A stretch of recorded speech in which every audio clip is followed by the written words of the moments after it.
Yeah, thank you so much for coming out right now. My name is Christine Hong. I'm the director of the Center for Racial Justice, and we've had this long in the works, and we're just so glad that we could come down. And I want to introduce Rana Jaleel, and I know Rana from working together in the same context that we work with Alyosha, and that's the Critical Ethnic Studies Journal. And that's not even listed in Rana's bio, but Rana is so central to that space. Rana is an associate professor of gender, sexuality, and women's studies, as well as American studies at UC. Asian American. Sorry, what am I saying? That's okay. Asian American studies at UC Davis. And she's also a 2022 to 2025 Chancellor Fellow. You want to know what comes with that? You know? Money. Okay. And 2021 to, well, look how much money. It's research. Okay. And then 2021 to 2024 College of Arts and Sciences Dean's Faculty Fellow. Does that mean that you can take anything and you're okay? No. Just more research. Okay. Yeah. She's a chair of this Cultural Studies graduate group. She also serves as faculty advisor for the Sexual Studies minor. Her book, alongside Nisha's book, received the Gloria Anzaldúa Prize from NWSA. And Rana's book also received the 2021 Duke University Press Scholars of Color First Book Award. These are amazing distinctions for these books. Also, Rana is a longtime member, and this is so deeply important, of the American Association of University Professors, and she serves on the Committee on Academic Freedom and Tenure. We have to draw on your clarity and strength there. But just please join me in welcoming Rana to UC Santa Cruz. Okay, well, thanks for having me today, and I want to especially thank Domingo and Christine for all your work in bringing me here, and for all of you to come out, because, this talk was, we didn't plan it to coincide with a genocide, so it's I know it's a really difficult time for everybody to just live through, in particular, some of us in particular, who have ties to the region or have ties to the Muslim communities are also, I'm thinking of you because I have a lot of ties to the Muslim community as well. But I'm going to just kind of go ahead and jump into the talk and then take questions at the end. I was planning on actually, and I didn't have time, writing it to direct it more to some of the events that happened in Gaza. And we canceled the book chapter talk on Friday in solidarity with the strike, but that was where I was going to talk a little more about it. So maybe we can do a little about the Q&A. Yeah. Okay, cool. So I'm just going to begin by giving a kind of orientation of my thinking. So when it began and what motivated my interest in the topic of consent, and more specifically sexual consent, as a way to kind of ground how I'm thinking about, both the term and issues around sexual violence in and out of conflict right now. So I grew up hearing that rape was the worst thing that could happen to a woman. And by the time I was a teenager in the 1990s, mainstream media was reporting nightly on the rape of Muslim women in the disintegrating Yugoslavia. So I had a very crude question at that time, and that was, how could the worst things seem to be even worse for some people? And that was really where my thinking was at. So a few years later in college, I was from Georgia, and I was like kind of dumping sugar in my coffee, and my Serbian classmate was just drinking espresso and looking very refined. But she was also confessing how she and her mother held hands by the television each night, praying that the United States would invade their country, praying for a war to end war, and praying for what I would later learn when I went to law school by a more musical name, Jus ad bellum, or the right to war, and the ultimate show of legitimate force. So she spoke of dead uncles and the aerial bombings of medieval seaside towns, and though I couldn't imagine a truly just war, I could see how I might learn to desire one. So there I was in the 1990s, with so many of us, and so many of us of color, getting groped or worsted on campus as ethnic war took up tenure on the nightly news. And there and then the idea of rape was a door of approximate recognitions, opening into a repository for so many things we could not easily express or name. And so in college, I sat there drinking my over-sugared coffee and almost learned to love the bomb.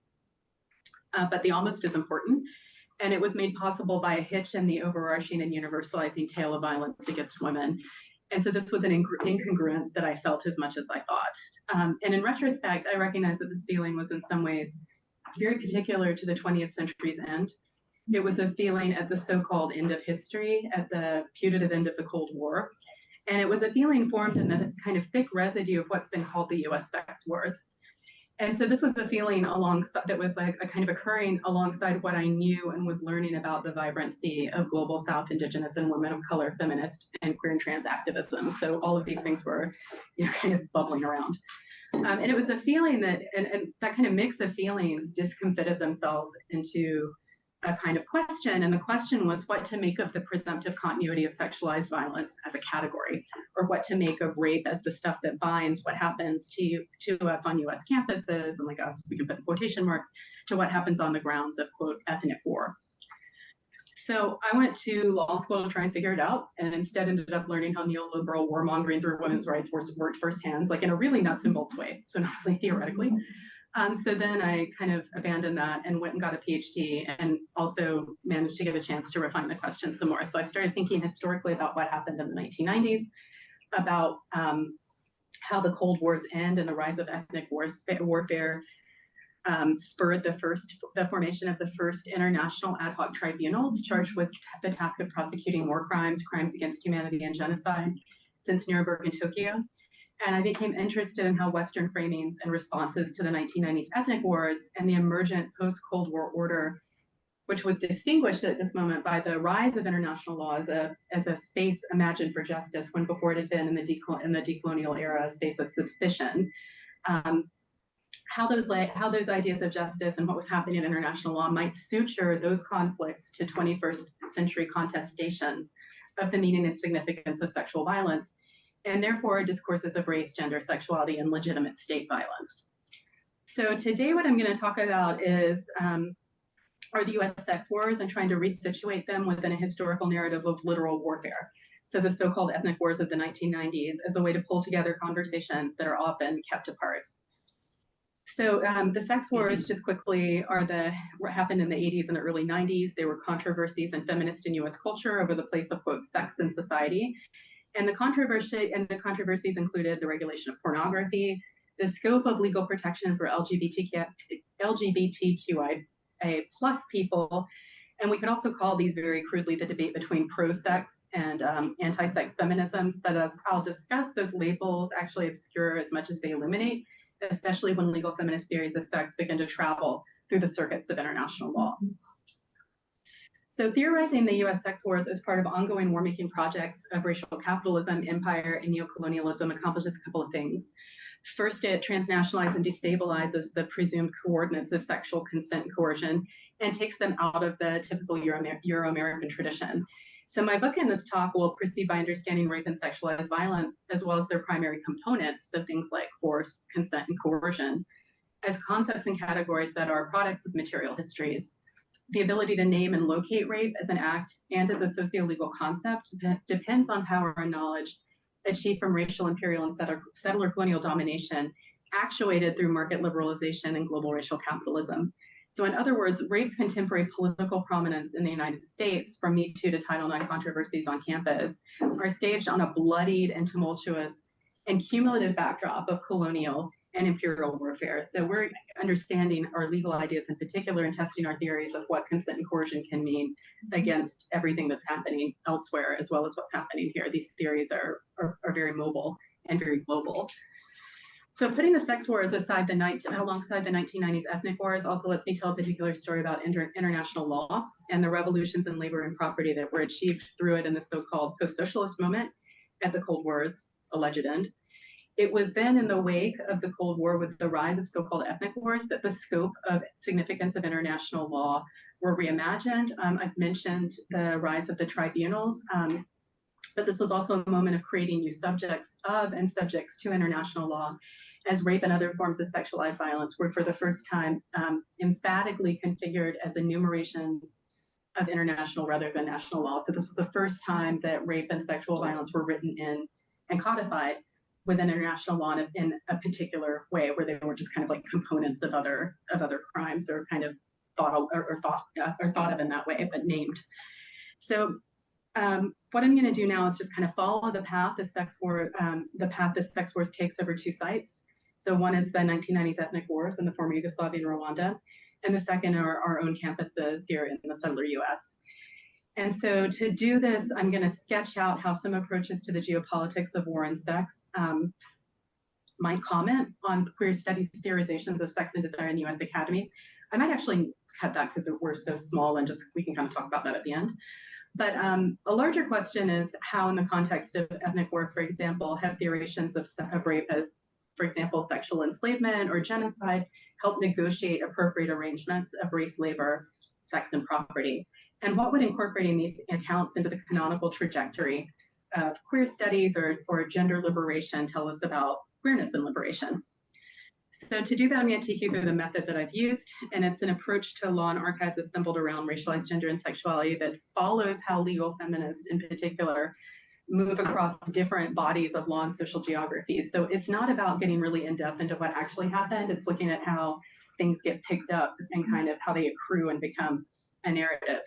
So the method follows a path made by legal feminist theorizations and innovations in the meaning of sexualized violence across a range of really seemingly disconnected sites. Following that path, my remarks today will track how academic, and other interfeminist frameworks emerging from the U.S. sex wars and around that time, maybe not necessarily in them, mediate change in global property regimes through racialized debate about what it means to consent to sex and under what conditions it's possible and when it's impossible, or when such conditions are deemed inherently coercive, like when someone is underage, or, and this argument has been made in courts, when sex occurs across ethnicities during quote unquote ethnic warfare. So what I'm doing here is using ideas about good sex as an analytic to show how legal practice is itself a material process of theorizing injury and evidence, and one that's necessary for understanding contemporary iterations of global dispossession, exploitation, and identity. So this is ultimately a story about how we narrate sexualized injury or harm within the dispossessed and exploited grounds that grew, quote unquote, the other, the queer, the minoritarian, the always gendered, the always racialized, and consequently queer in how we locate sites of justice or remediation. So the method lets me ask the question, in the aftermath of rape cessation into international law, what does rape and its associated terms, like consent and coercion, do as they try to hold many and conflicting forms of imperial and colonial violence across many sites and systems and scales of law? So one way to get at that question, again, is through a method that not only follows what the feminists say they're doing, but also treats law it treats law as not just something that's made of its final product, like a judicial decision or legislation, but following the discussions and conflicts and processes that actually produce law. So this involves examining like individual concepts and processes. So things like privacy and autonomy, as well as theories of punishment, liability, and jurisdiction, let us see into larger histories and crucially other subjects than if we just focused on the juridical treatment of rape alone. So I'm also looking at components of law and how they feed into what can get recognized. And that's a lot of legal techniques. Some of that is in the book. It's not even all in the book. And I can talk about that more in the Q&A if you want to, but it's probably not going to be that interesting for y'all. But the point of all of this is that if the concept of rape seems like something that's really self-evident, the path that we've taken to make that word have meaning is really anything but. So rape is something that becomes legally conceivable as genocide and sexual slavery through feminist work and the ethnic wars in Yugoslavia and Rwanda, and more broadly around domestic violence theorized as torture during the dirty wars in Latin America, which I talk about in the book, and which occurs through selective engagements with an erasure of violence against Indigenous people. And I just wanted to note that because I don't have time to really go into it. So to sum up, the method that I'm using is letting me track how innovations in the meaning and scope of sexualized violence are achieved through settler and imperial violence that's disallowed as such. And it lets me think about how it lets me think about how legal and mainstream feminism's tendency to frame disputes around rape as interfeminist fights around stable objects really disavows a whole lot of stuff, right? So that framework generally turns on two poles. The first is that rape and warfare, the first issue is the issue of rape and warfare, which is framed as a gendered binary, and this is in legal discussions, of wrong, where the wrongs women, and this is a quote, where the quote, wrongs women suffer in war must be classified separately from the wrongs men suffer in the time of war, end quote. And sometimes this oppositional gender binary is sexualized, and that's what dominance feminism basically is. It kind of follows that idea, where the relation of violence between the two sexes is in fact sex itself, and that's McKinnon, and we can get into that a little bit.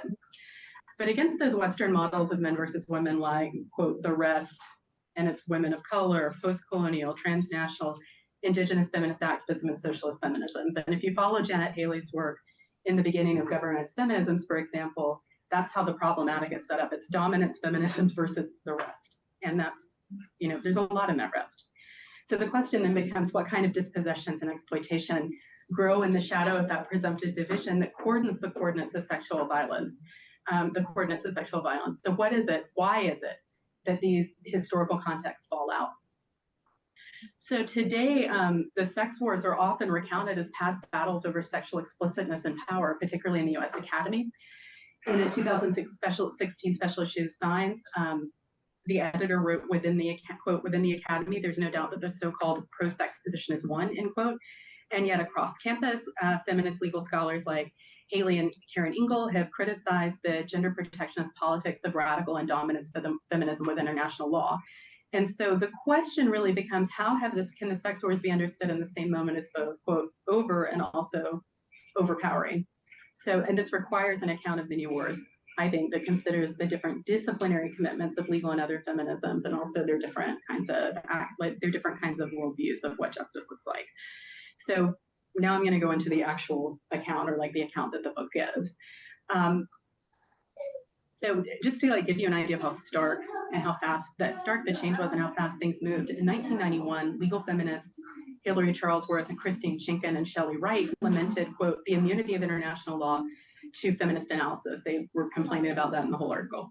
But by 1993, freedom from rape would be ensconced in the Pantheon of Human Rights, enshrined as a violation of international humanitarian and criminal law, and a few years later be prosecuted as war crimes, crimes against humanity, and genocide. By 2008, Major General Patrick Cammaert would testify before the United Nations that, quote, it has probably become more dangerous to be a woman than to be a soldier in armed conflict, end quote. So what happened? And this is namely the rise of the quote unquote new wars. The new wars were the conflicts in the former Yugoslavia and Rwanda that became characterized by, quote, the fragmentation and decentralization of the state at the end of the Cold War. And centrally, these wars are framed as galvanized by ancient feuds of ethnic enclaves, despite historical and political evidence to the contrary, such as the effects of market liberalization in the wake of non-alignment or colonialism in the case of Yugoslavia and Rwanda, respectively. The emphasis on the ethnic nature of these wars intersected with the popularization of the idea of mass and genocidal rape. Those wars, and part of the reason that happens is because of the structure of the legal structure, I think, of what crimes like crimes against humanity, war crimes, and genocide actually mean. Right. So if you want to make an international intervention into international law, you have to fit the category of the crimes. So words like mass, widespread, and systemic, which are integral elements of war crimes, genocide, crimes against humanity, you start kind of, the legal feminists are like picking up this vocabulary to raise up these issues. So the pre-existing legal structure of atrocity crimes is part of what inaugurates a nascent New World imaginary. And unlike the previous Cold War imaginary, where zones of peace had been vulnerable to siege by calculating Soviet forces, this new imaginary feared the irrational or spillover mass menaces of sexual violence and violence-prone regions of the global South. So for Haley and others, what is of interest here is the hegemonic, quote, unified vision of gender justice on offer. So Catherine McKinnon comes up here. So Catherine McKinnon was a polarizing figure during the US sex wars. She also became very active in international law at a certain point, eventually serving as special advisor to the prosecutor for the International Criminal Court from 2008 to 2012, and prosecuting the first case to name rape genocidal in the 1990s. And that first case was actually done in the US Second Circuit Federal Court District as Cottage. But the reasoning that happens around this then gets picked up and carried over and duplicated in international spaces. So tracking how certain models of gender and how certain legal arguments that were developed in and around the sex wars onto different sites with different geopolitical histories is part of what I'm thinking about here.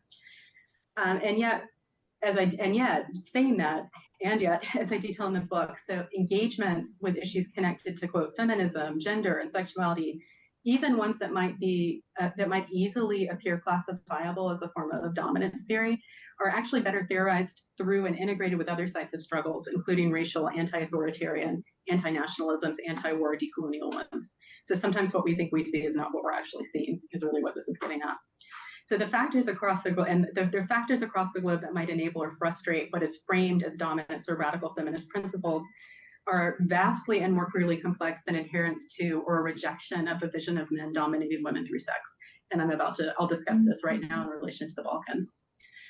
So by tracking the sex wars trajectory, what I'm arguing is that these sites of, quote, sexual domination, they're turkeys outside, this is great, very Davis actually, the fact of sexual domination or ethnic warfare. Let me start the sentence over. I was also distracted by the turkeys, so excuse the turkeys for a minute.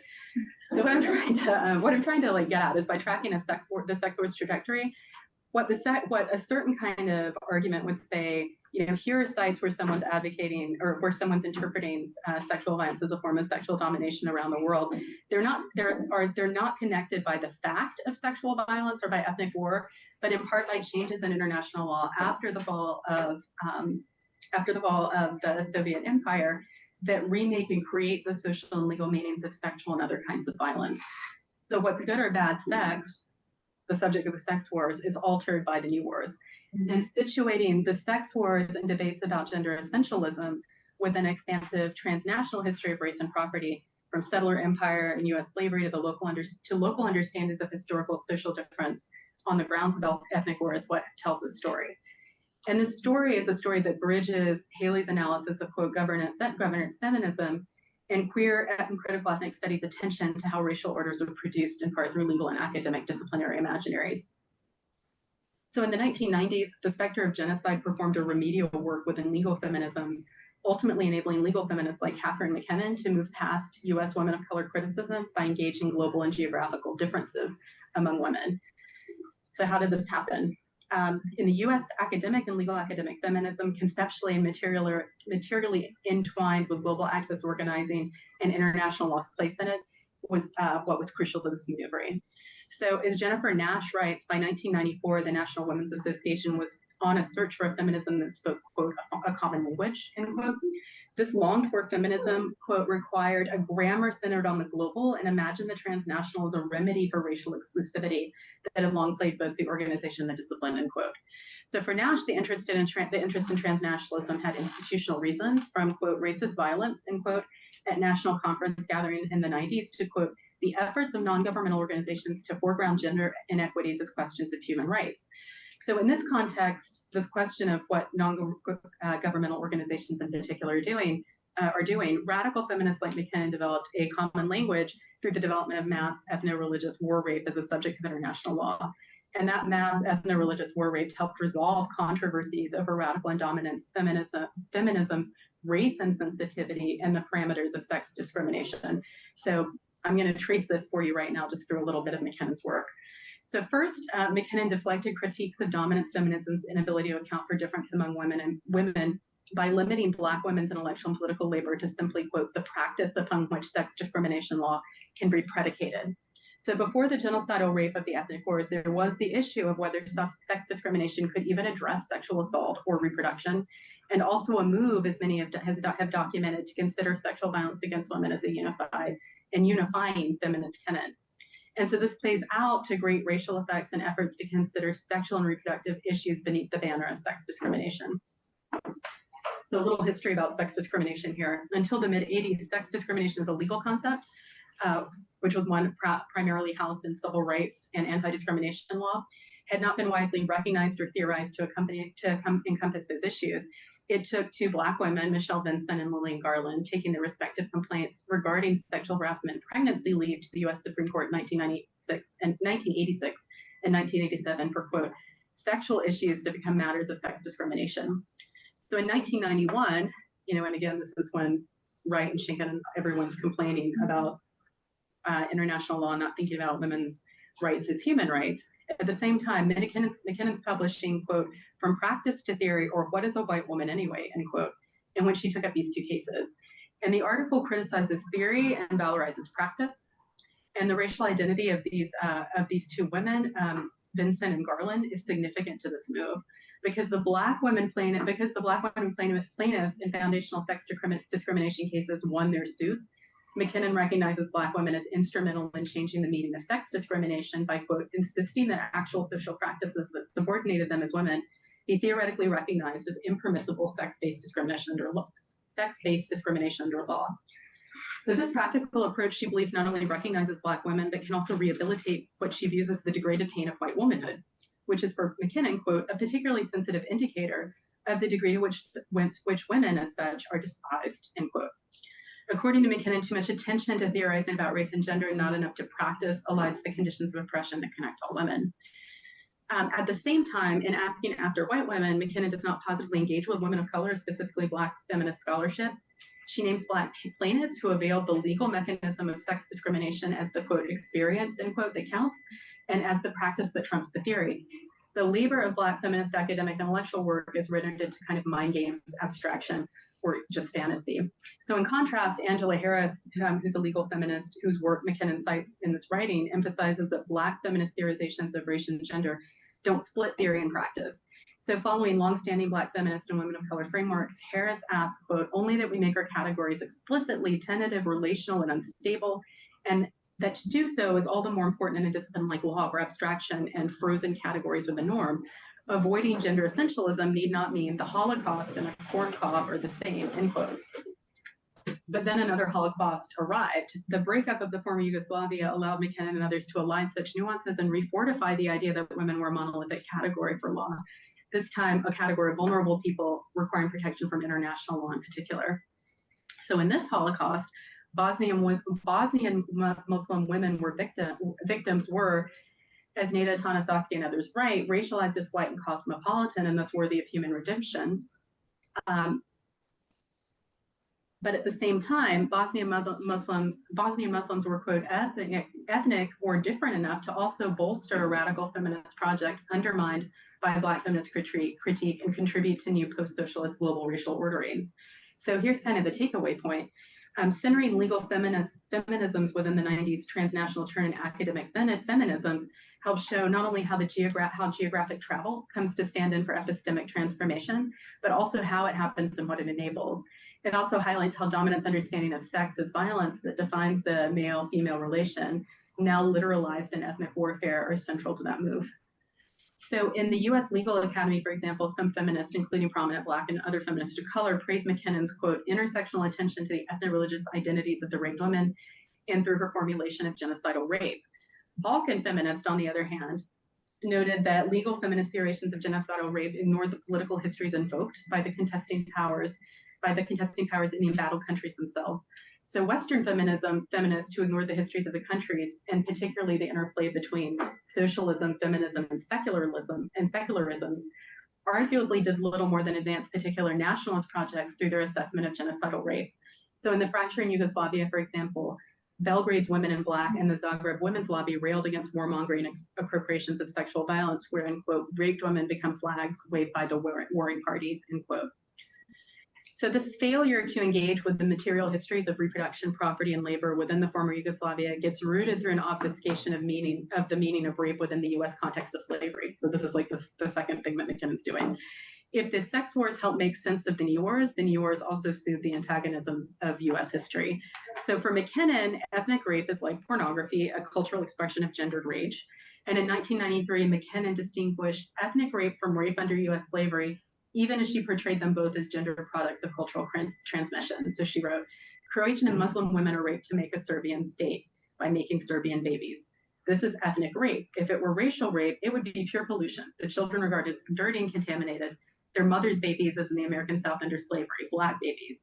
Because it's ethnic rape, the children are regarded as clean and purified. Their father's babies, Serbian babies, as clean as anyone with a woman's blood in them and on them can be. So what you see here are geopolitical histories of property, labor, slavery, and empire get evacuated through attention to differences among women in order to place, quote, reproduction as ethnic liquidation, end quote, perhaps the ultimate iteration of sexist domination within the bounds of genocide.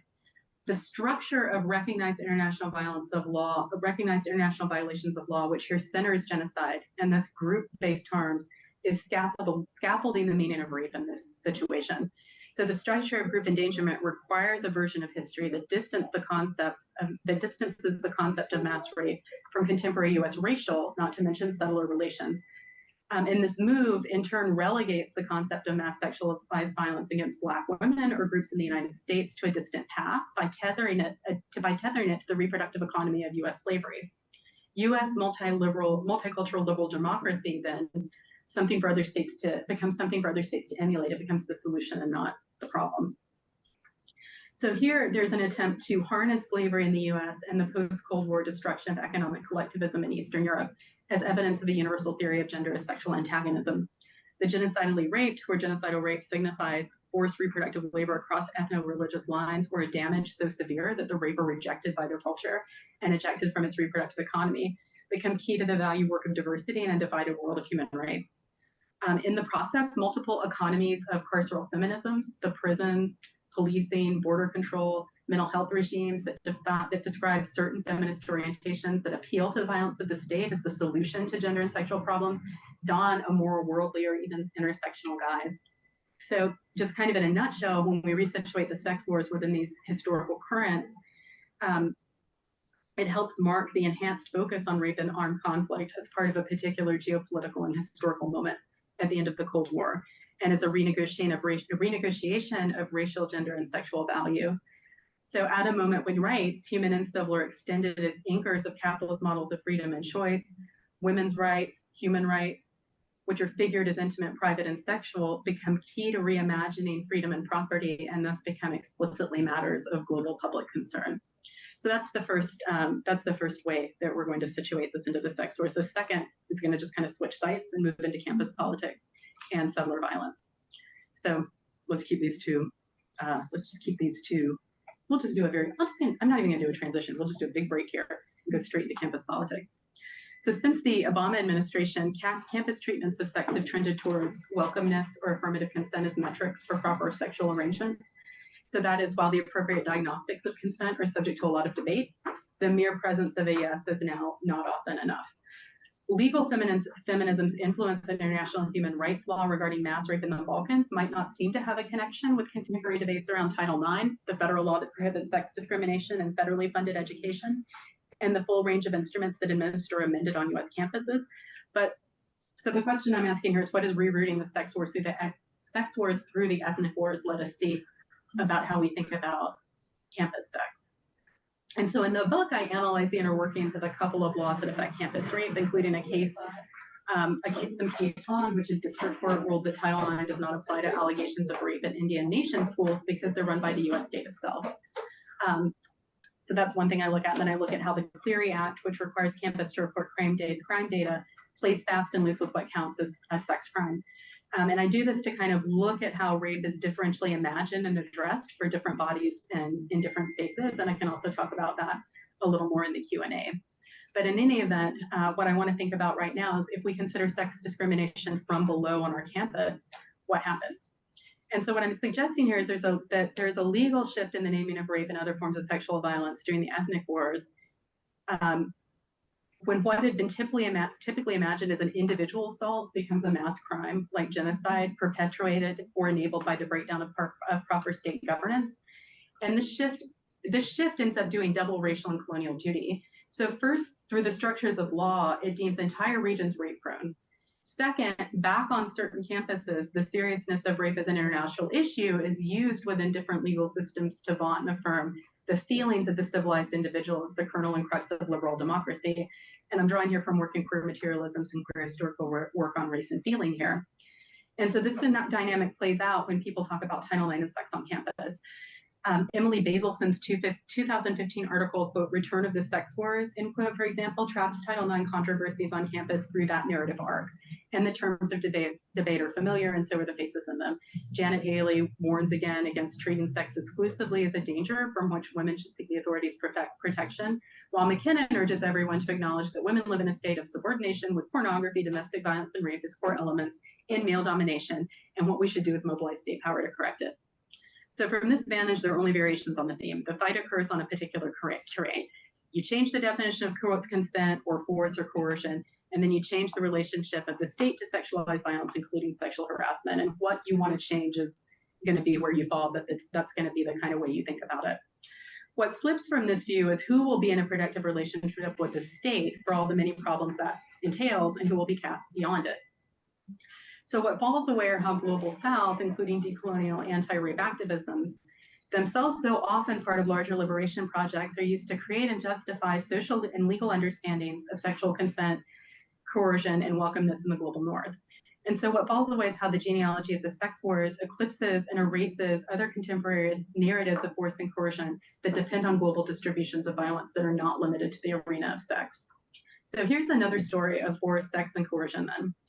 And this is about what happened on my campus at University of California, Davis before I got there. You know, you aren't doing good work unless you make fun of your own campus a lot.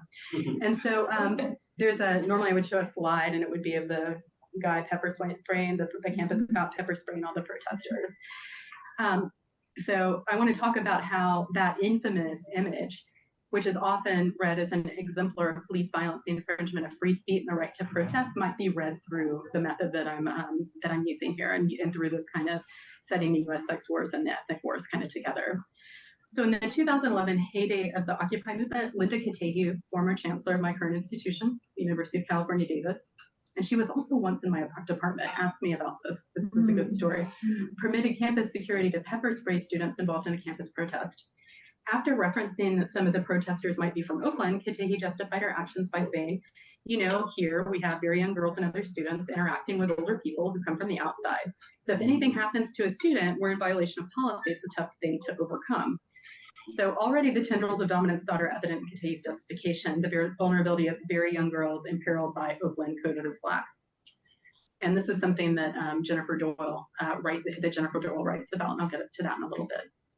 But that power dynamic doesn't map cleanly to the sex war frames. The idea of student sex, whether accompanied by yes or no, whether welcome or unwelcome, rests on an edifice of political decision-making and the presumed authority of a land-grant university's property claims. So Davis is on Pathland land. The immediate tableau of police and sex and students and the overriding of indigenous land claims describe how the specter of sexualized violence might be mobilized in ways that are less than liberatory. So this is a comment on how the university wields Title IX to discipline and erase other relationalities. And yet at the same time, if the language of dangerous sex is how the campus manages protest, it also seems worth considering what protest might in turn have to say about sex. And so from this perspective, I'm thinking back to campus protests, not to detail collision of disciplining of campus protests by sex, but to imagine what campus protests writ large generates as other visions of sex and violence. So another calculus of consent and coercion and force lies in campus activisms that are coalitional, embedded, embodied, and responsive to the depressingly routine calculations of a university that, as many note, has never been in the service of the public in its entirety. So the challenge of protest is the proliferation and intensification of what hangs between the image of the university as a site of respite and all that must be overwritten, suppressed, and repressed for the thinnest version of student sexual safety to move front and center of the administrative imagination. So campus protests then might be read alongside the university's production of what Jennifer C. Nash calls the student as, quote, sexual citizen, end quote, steeped in affirmative consent policies, call for bystander interventions, and fear and liability. This sexual citizen is contoured not only by the failures of affirmative consent or welcomeness to secure sexual freedom, but by the university's continual amplification and proliferation of sites of vulnerability and risk for those who are expendable, i.e. not welcome and not desired. So at UC Davis today, the lack of accessible all-gender bathrooms, escalating tuition and fees, student and other campus workers' exploitation, bare bones support for Indigenous Gender and Ethnic Studies Department, all those within them, and much more. All of this creates structures of value and desirability while demanding trust and benevolence, goodwill, and decision-making capabilities of governance from above. So then if we flash forward from the pepper spray incident to the 10th anniversary of I guess it was actually the 12th anniversary of the action, there was a Remember the 18th of November action where people dressed as pigs to play on both like the idea of cops as pigs and also the idea, the human animal divide, had an action where they were chanting, remember the 18th of November, and really, and did some chalking and other kinds of performance. But that whole kind of combination of events kind of shows you that there's a riot of ideas with many entry points for making colonial and racial orders through a play on the workplace, for example. But protest on this and related issues can be challenges to the state, the family, and the institution as sites of unqualified remedy or haven. And they can also be experiments in other forms of relationships, kinships, and solidarity that question what welcomeness means as it relates to, or as it's appended often to sex, like welcome sex or welcome not sex. So as such, they can challenge the organizing logics of sex that underpin institutional authority, where those in charge always know what to do and will always do the right thing, and where the family is the location of love and the university is kind of a paterfamilias extraordinaire.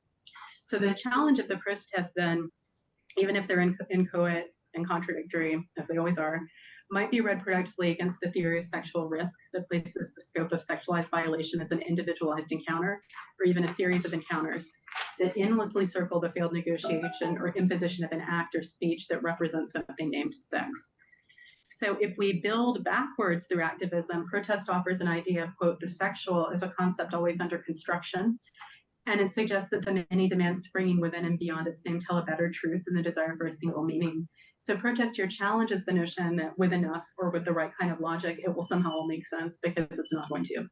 So starting there would reemphasize strains of feminist inquiry analysis and praxis, mostly stricken from the record, one where sexualized violence and fights against it can't be cleaved from empire, white cis hetero supremacy in a settler state, and where pleasure, which is what is wanted and what is welcome, right? So more than what gets talked about when we talk about what sex is welcome on campus, is staked on those broad and fought foregrounds.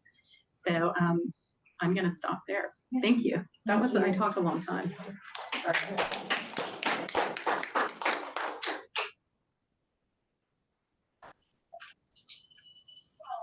So we can open it to conversation. You'd also said that you had tailored some parts of it to what's happening now. Well, I mean, the part that we were going to read.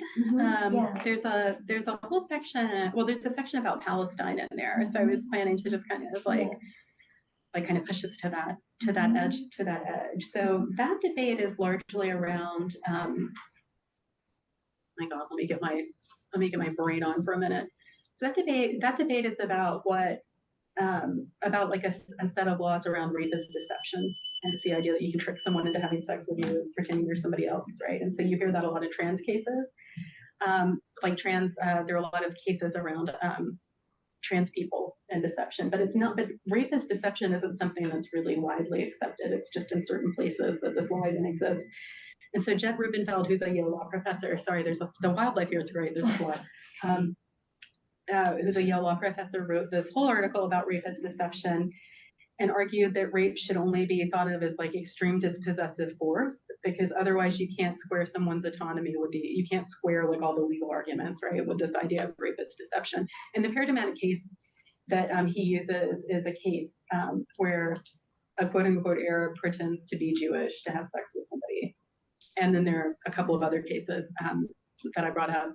One of them was also in Israel as well, of trans people being accused of rape by deception, and thinking about what it means to argue that rape has to be extreme dispossession from the body, and what kinds of dispossession and ties of sexual violence to other kinds of colonial or imperial violence have to be kind of stripped from that to make these kind of demarcations. And also, what does it mean to think about deception?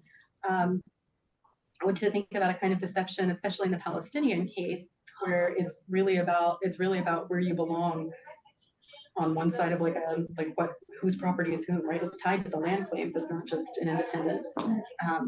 It's not just like an independent, like you're just lying about something random, like you're a doctor or something, right? These are loaded terms that are tied into global geopolitics and different disputes about land and property.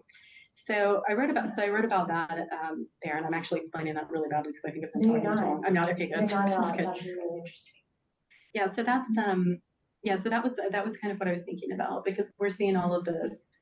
They're raping everybody, they're beheading babies, and it is an old colonial script. It's absolutely an old colonial script, but it's also a script that comes out in many different ways through all sorts of through all sorts of iterations of law and legal discussion that seems on its face, not to be about what it is actually about.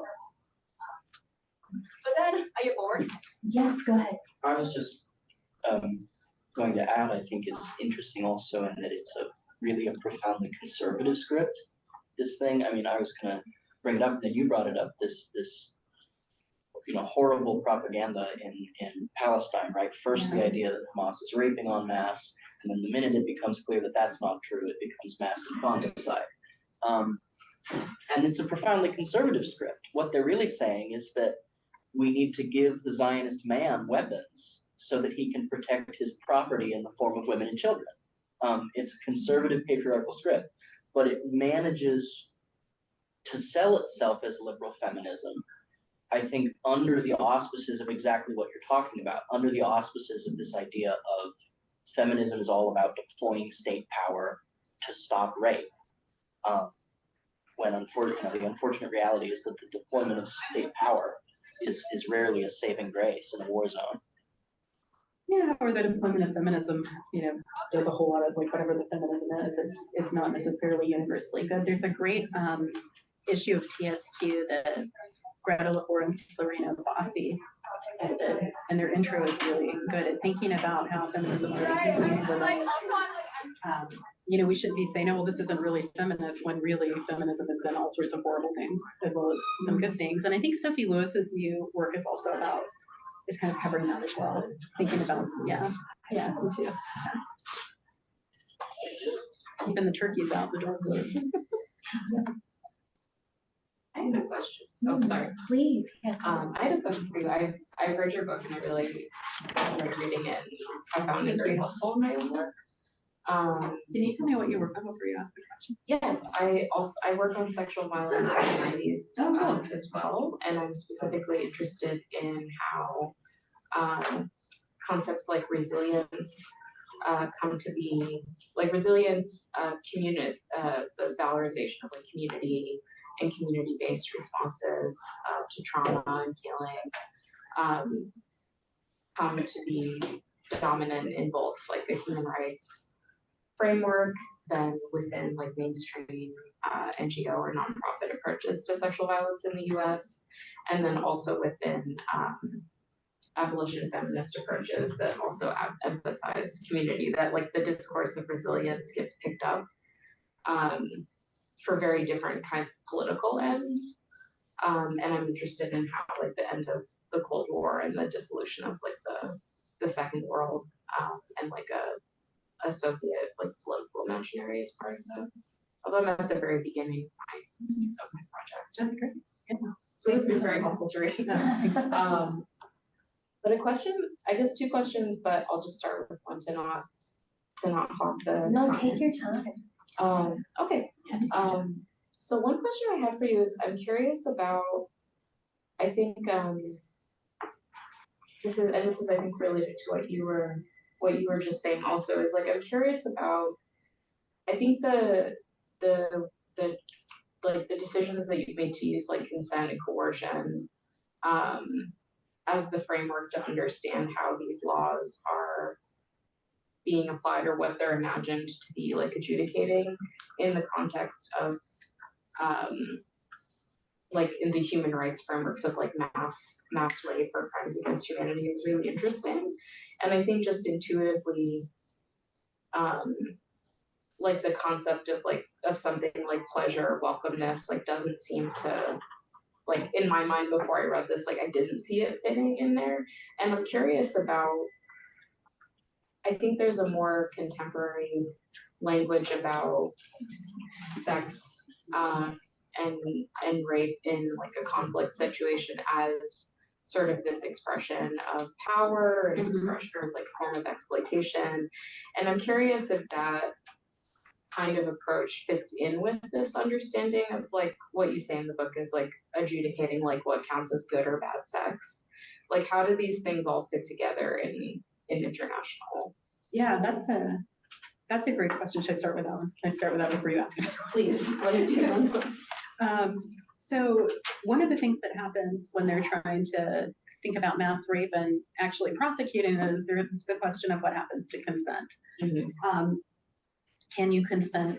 Can you if you, because the courts, they gather all this evidence and they do all this testimony. And if you read through, for example, like the Akiasu decision that comes out of Rwanda, it's like 500 pages of, witness A, for person A got taken to, by paramilitary forces to this place under so-and-so's orders, and these horrible things happen. And then it's just repeated for like 500 pages with different witnesses, right? Because they have to build a case that it's mass, that it's systemic, that it's widespread, to meet certain kinds of criminal definitions. So then the question became, could consent be a defense? Like it would in a one-on-one rape case. And so there was a whole lot of debate about that. There was a whole lot of debate. I don't think it ever, it didn't get settled. They're like rules of interpretation and procedure that make certain kinds of claims on it. People argue it all sorts of different ways.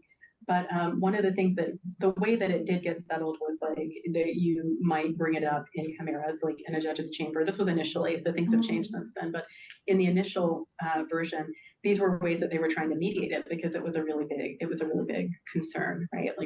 How would you understand that? So how that ends up connecting with an idea of welcomeness isn't like a one-on-one direct causality, right? But it's this idea that once you start moving away from an individual framework of consent, right? What happens? What are you going to use? And so different things start to fill in for that, maybe an idea of welcomeness, because yes can mean no, because we understand coercion better now, right? So, and it seems like a progressive move, but how it gets implemented may or may not be, getting you to the ends that you want to get to. So it's not like a one-on-one kind of direct thing. It's just that the way the conversations change and how certain kinds of conversations get purchased, right, as certain kinds of authoritative ways of adjudicating these kind of problems kind of come down. And get kind of institutionalized. Yeah, that makes a little more sense. That's very helpful. Thank you.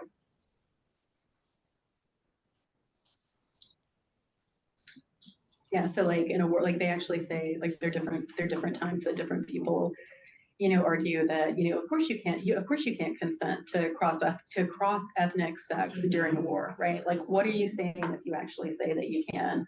That consent is something that can be challenged, right? And that the person actually consented.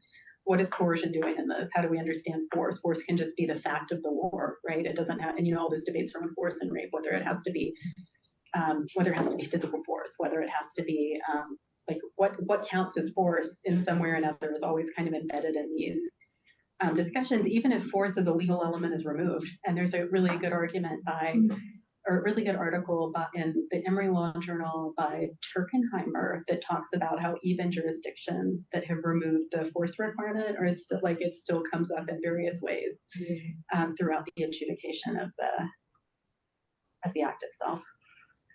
Can you clarify for me? So this is, when I was in grad school, I studied with David Cohen at Berkeley in rhetoric.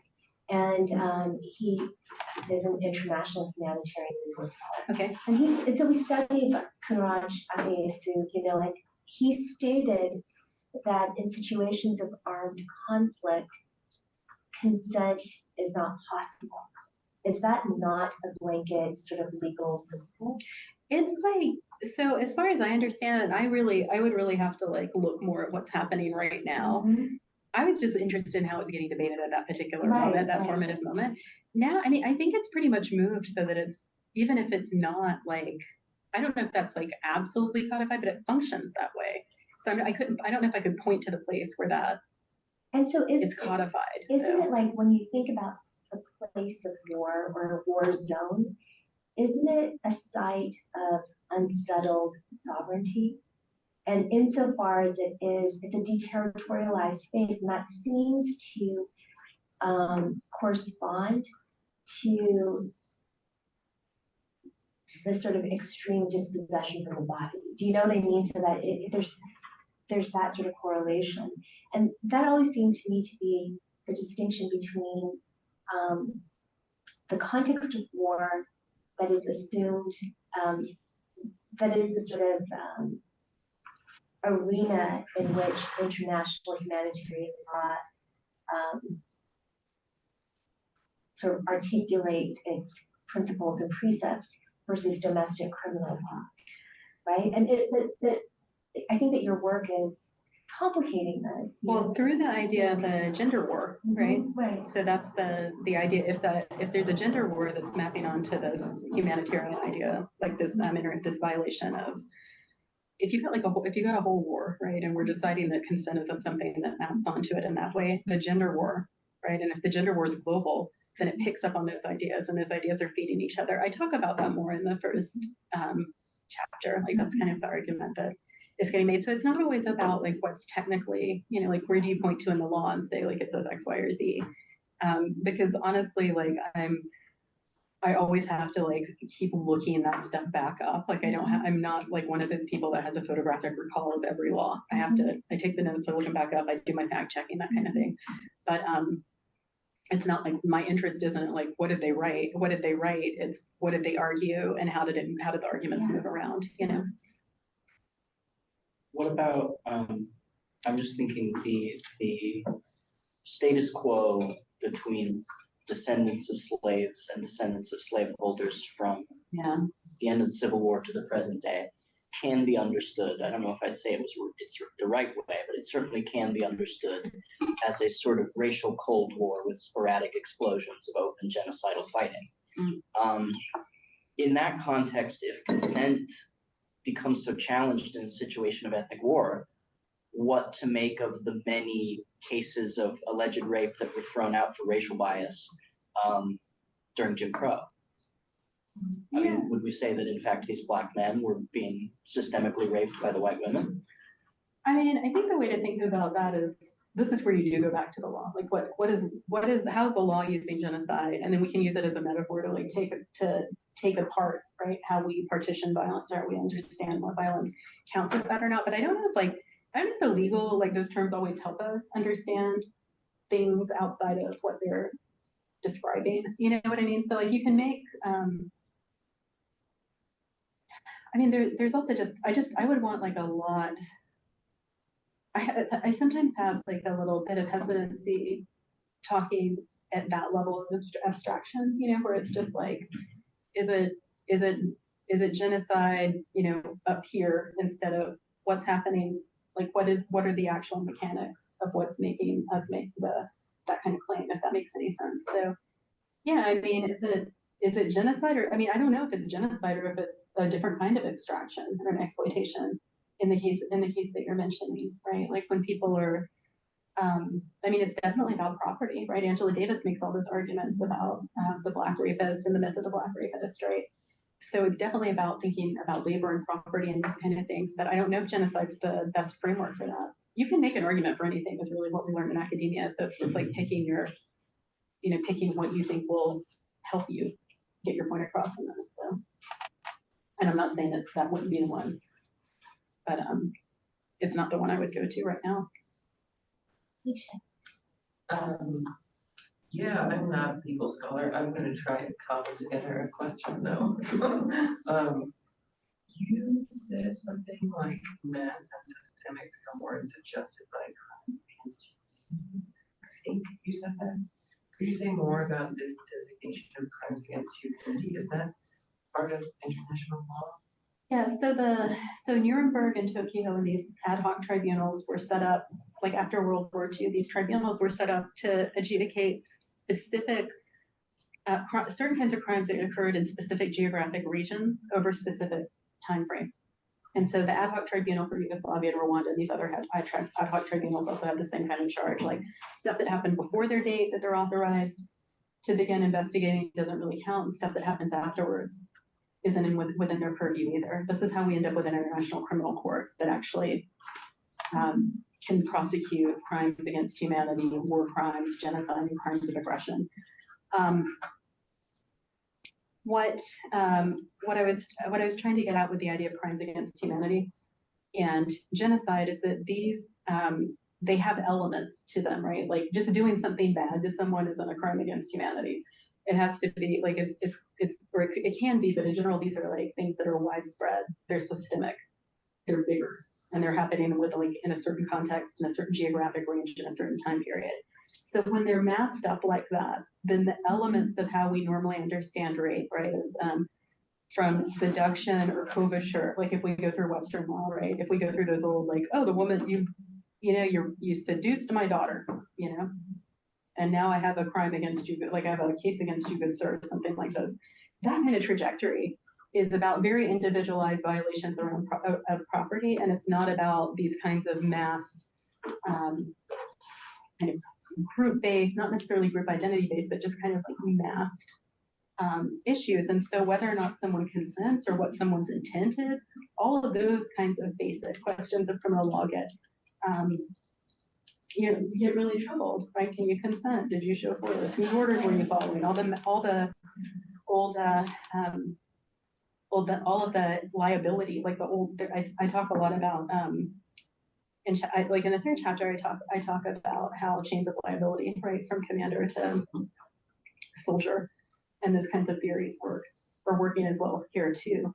All of these legal structures are coming to bear on what it means for rape to happen is really the point. And they're no longer, it's not, just mainly to people who have a misunderstanding. It's something bigger.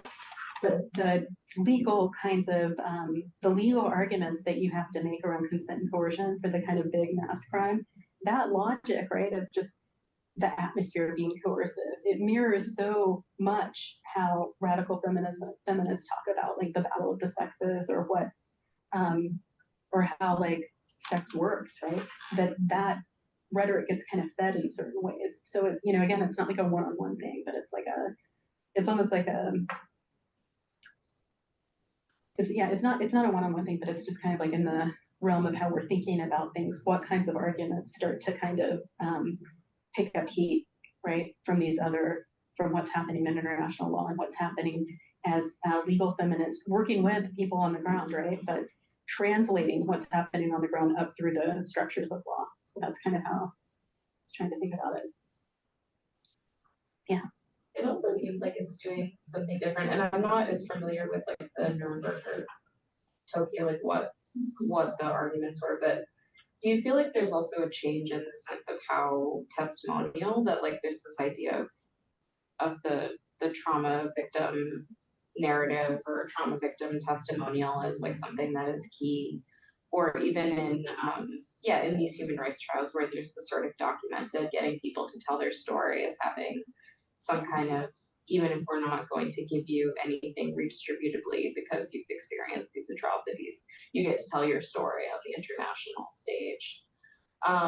Does that kind of change with the need to then, it seems like there comes a need like to demonstrate something as like mass or systemic, that does testimonial become a less important feature then, because there needs to be some other kind of interpretive lens from lawyers that are saying, well, this is what this means, whatever this person is saying has to be kind of like translated as. That's a great question. And in a very early iteration of the project, I thought about trying to follow changes in how we theorize trauma. And then I realized that was, I had to kind of narrow, right? And also I was just like, oh my God, I couldn't read any more theories of trauma. I was already reading enough traumatizing stuff. It's really hard to read. I think that's a great question. I think what I would add on to that is there were also changes in evidence, just in general, that were happening around the time that the International Criminal Court's getting solidified, which is overlapping with these ad hoc tribunals and the development of the Rome Statute, for example, which brought the International Criminal Court into being, is being formed, as they're kind of watching what's happening and with the ad hoc tribunals and what's working and what's not working. So it was kind of like it's kind of like getting developed in real time as these other prior choices of how to structure an ad hoc tribunal play out. And some of the stuff around evidence, like this is when, and I don't go into this, and I read a little bit about it, but what starts to count as evidence, like there's more technology and there's a move towards more, like aerial photographs, right? Like this is some of the forensic architecture stuff. And so thinking about like that alongside trauma and like the changes in trauma would be an interesting project for someone who is not me, because I kind of can't deal with this anymore. But it's I'm really saying it's like, okay.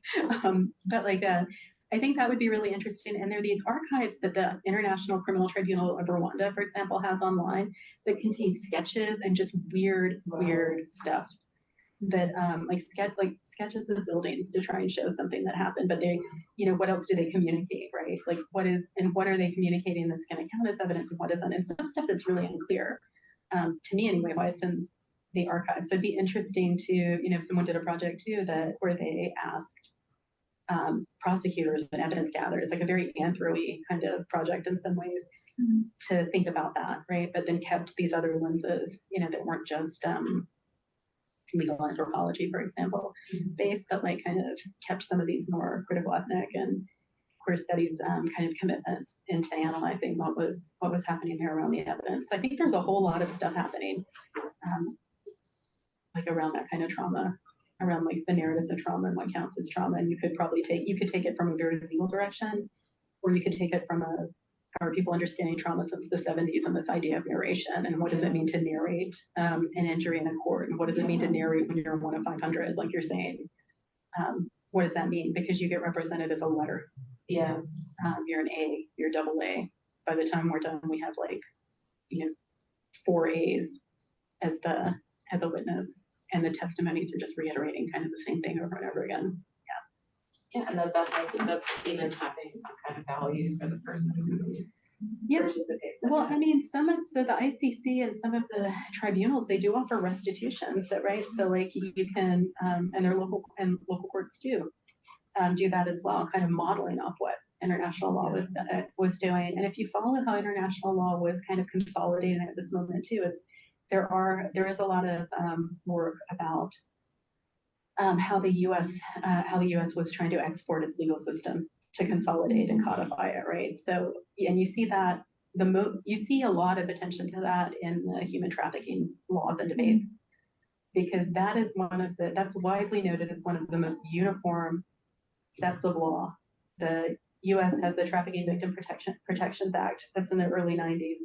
Then the UN's oh God, why am I blanking on the name? It's part of the transnational crime bill, but it's also happening around all this time, around all this stuff that I'm narrating is happening. So they come up with an international anti-trafficking act that's almost identical to the U.S. one, and then the regional legal structures take up the same language, and then state ones do as well, and then local ones do, especially in the United States. So it's a remarkably cohesive apparatus, and so that also has something to do with how evidence of labor exploitation and sex exploitation are narrated, and also how they're differently narrated. And so that's something kind of interesting to think about as well. Was McKinnon involved with that law at all? I mean, I think tangentially, but she was really focusing, as far as I know, on the war rape stuff. I haven't looked into the architecture of the TVPA and who was doing that as much. I was following war rape, which sounds really creepy. The medical canonization of trauma is in 1980, and it's the American Medical Association. It's in the wake of the Vietnam War, and it's low-level perpetrators, basically, like using legal. But anyhow, it's but there's a long history prior to that, including like Freud thinking about shell shock and things like that. But trauma theory to me is inescapably a subset of Holocaust studies. And that would be, that'd be amazing. Yeah, and it has what Shoshana Feldman calls a juridical unconsciousness. So it's the entire series of cases, not just Nuremberg. And then that's true that it's Robert Jackson from the Supreme Court who's trying to establish this sort of narrative for all time. But he's the chief prosecutor at Nuremberg. Yeah. But I was wondering about what you were saying about crimes, applying a legal category to a situation and making the situation fit the legal category. And what happens in that translation, so what happens when, with regard to Kunarach, there's the interpretation of war rape as a crime against humanity, and then it can't be individualized. It's crime against humanity, and it's actually, that case actually says that it is a systematic attack against the Muslim people. So it gets sort of expanded out that way. And so then what ends up happening is the way that women's rights become human rights, that sort of expansion is only if you understand a people as heteropatriarchally constituted. So it's a crime against the sort of larger group. But so that's the logic that's operated there. And it seems with Akayesu, the interpretation of war rape as genocide turned on the notion within genocide that there are these atrocities or these crimes that are committed that are intended to prevent births within the group that reproduce that group. So then again, there's this sort of notion, there's normativity that's encoded into this, in both instances. And here, this notion of woman is understood as that figure through which the group is biologically reconstituted, Yeah, that's it. So the other thing about Kunarach that's really interesting is that it's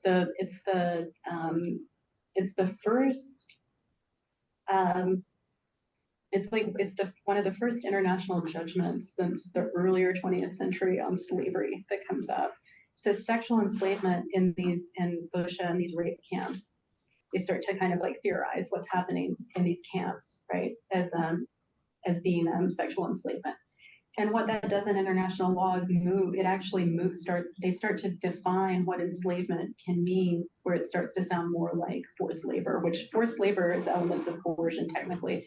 And slavery is supposed to be about ownership, possession, like control over somebody's body. So you can watch. And so there's a legal scholar named Holly Cullen who doesn't really write about this as much. I said I was getting up on this. I'm actually trying to write about this now a little bit. But she has an article kind of detailing some of the slippage around, or it's not even really slippage, it's just like a rearticulation of what slavery can mean at this moment through these war rape cases in a volume called The Legal Understanding of Slavery that's edited by Jaleel. If anybody's interested in that, Allain. So there's also that element happening as well. So it's like, I think you could, and people do, they write a lot about how the law itself is changing, but when you think about all of it together and what it's producing, like it is, there's normativity just like baked all the way, and a certain kind of version of what gender is and can be, right? So like the International Criminal Court defines it as two sexes, and that's about it. Yeah. So it's because of allegedly the backlash around that and the controversy around that, as I understand it, had to do with both Catholic churches and countries that followed some iteration of Islamic law, was the phrasing that I saw in one place. But that also needs, we could also do a lot more work on that and around that. Could you say more about queer materialisms and campus politics? You mentioned that. Yeah, I think, what should I say about queer materialisms and campus politics? I think it's like thinking about like how we think about value, right? So like how we like just different, like if we think about, like if we take from like, my brain is like losing itself right now. This is the time, like I can go for about, I have like the attention span of a fruit fly. I think what I wanted to get at there, right, was that there are a couple of ways that people narrate how queer theory works and its origins, right? In the 90s, like Kagio means like there's an electric convergence and of all these issues that are political, but then there's also like, like what I keep thinking about is there's also all this stuff, you know, going on in the 90s as well. And how is that, like, how does that all fit together? And what do these kinds of, like, if we take like a kind of like look at campus protest as like a microcosm of like world politics, because you've got so many people protesting so many things, like what kind of vision of normative and non-normative sex, or like not even normative or non-normative, but like what kind of visions of sexual freedom are emerging, and even if they don't like line up, right? So like even if they're all totally contradictory, what value, how is value working through these different iterations of sexual justice or sexual freedom? Was that an answer? I can't even tell anymore. Yes. Okay. I hope we bring this recording. Are there questions online? None so far, but I did let everybody know they can unmute themselves and ask Oh, thank questions. you. and everything. You know, we can also talk over, you know, later. Lunch, yes, or Yeah. dinner, whatever it is, Mhm. a drink. I mean, there's so much that's happening in that decade, you know, it's. Yeah. I mean, we haven't even gotten to like Yeah. the book I'm working on now has more to do with like thinking about comfort women and Yeah. thinking about how that works with the post-colonial and post-socialist like movements. I mean, I would love to Yeah. talk to you about that because both those, like, Kate Kunra, is it Kunraj or how do you pronounce it? Kunurutz. Yeah, okay. somebody kept trying to teach me how to pronounce it. And Yeah. the Akayesu cases are then applied into the 2000 tribunal, but it is an organization of Japanese feminists who acknowledging the complicity of imperial Japanese feminism, you know, in that system of, you know, what's described as militarized sexual slavery that leads, it's Yayoi Mitsui who ends up leading the way in terms of calling for that tribunal, but all these people who were sexually active in those configurations sort of teleport, you know, down. Yeah. And it's viewed as, you know, like an opportunity to finally declare the emperor a war criminal, but it's also the difference between not just the so-called Tokyo trials or the International Legal Tribunal for the Far East, but it's not just but it's the difference between the Batavia trials and then which actually acknowledge that Dutch, like colonial women were subjected to the system, but no one else. Yeah. And then like the entire sort of like notion of, it's an interesting thing because that tribunal enables North Korean so-called former comfort women, South Korean, to actually reunite. Yeah. So there's like all sorts of, this is almost like law, is this law beyond law or no? I mean, Like, sure, why not? I mean, yeah, I think, but I was gonna, not like the top down part, but Right. there's other weird stuff. that's right. happening. And then there's also the weird history around human trafficking and its connection to white slavery, where, you know, we often hear about it, like, you know, white slavery is following in the wake of emancipation, but it's also as a way to negotiate, you know, long-standing European fears of Ottoman and Muslim incursion, and also fear of white women becoming the property of brown men in those places, but also white women in the Dutch colonial case becoming the property of, you know, weird men in Asia, you know, so like all of that and the dialogue around that and in international legal spaces is really a lot, because they'll say, you know, it's white slavery, but then also the Japanese do this to people. So it's not just white, like white is functioning there as a kind of like white slavery in that iteration is kind of signifying a legal recognition of a vulnerability.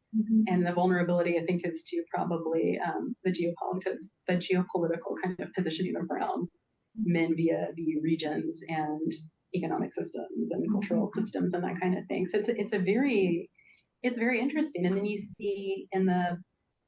see now, but particularly in the wake of the Cold War, places like Albania are called like the North Korea of Europe.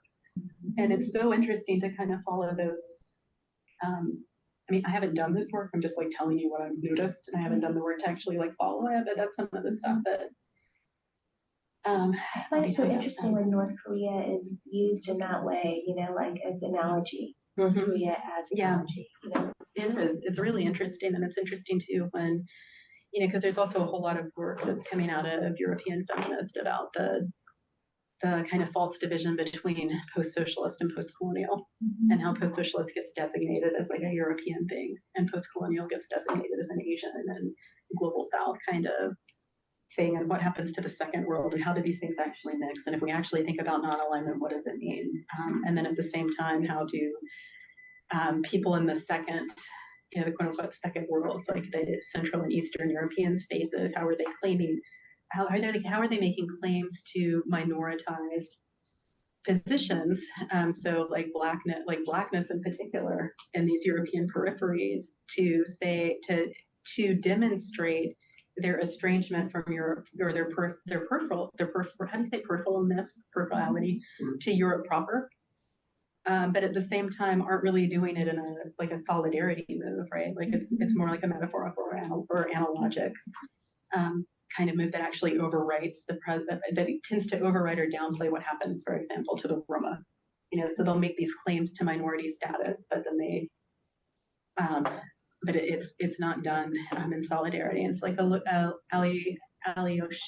tutor, there's an X in their name, and Piero Rex Happy write a lot about that, or have started writing some about that. So it's really interesting to kind of look at what's happening across these spaces through this idea of post-socialisms, and to tie it back into this moment in the 90s. I think that's something else I find really interesting about the book, is sort of the way that like what gets scoped as mass rape is also meant as kind of like a diagnostic on like a state's governance, like that this is something that happens in like failed states, or like racialized states, or states that have like the wrong politics in some way. Is like just one of the things that I thought was really interesting.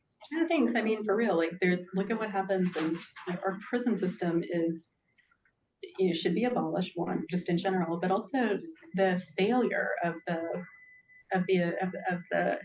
despite like laws being passed, right, and people supposedly caring to curb sexual violation in those spaces. And if you just include that in the narrative, right, or if you include, there's so much that you could just include in the narrative of what is rape, and who gets, who's vulnerable to it, to sexualized violence or sexual violence. It really changes the story really dramatically. I heard a term recently that I thought was very good, very useful in relation to the prison system. I learned it at a gathering of the undergrad philosophy society, the idea of carceral feminism.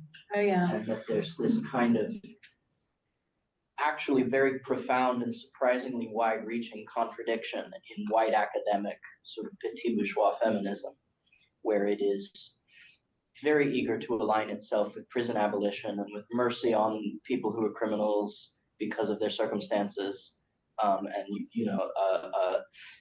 forgiveness and rehabilitation for people who murder, and for people who rob, and for people who do arson, all of which I'm absolutely in agreement with. But at the same time, the sexual criminal must be pilloried and destroyed for life. And so there's this bizarre, contradiction where the force that is for mercy and rehabilitation in 99% of crimes is suddenly on exactly the same side as the most violent state punishment when sex becomes involved. And doesn't that undermine feminism, especially when we know how often sexual allegations have been tools of racism, as they were in Jim Crow?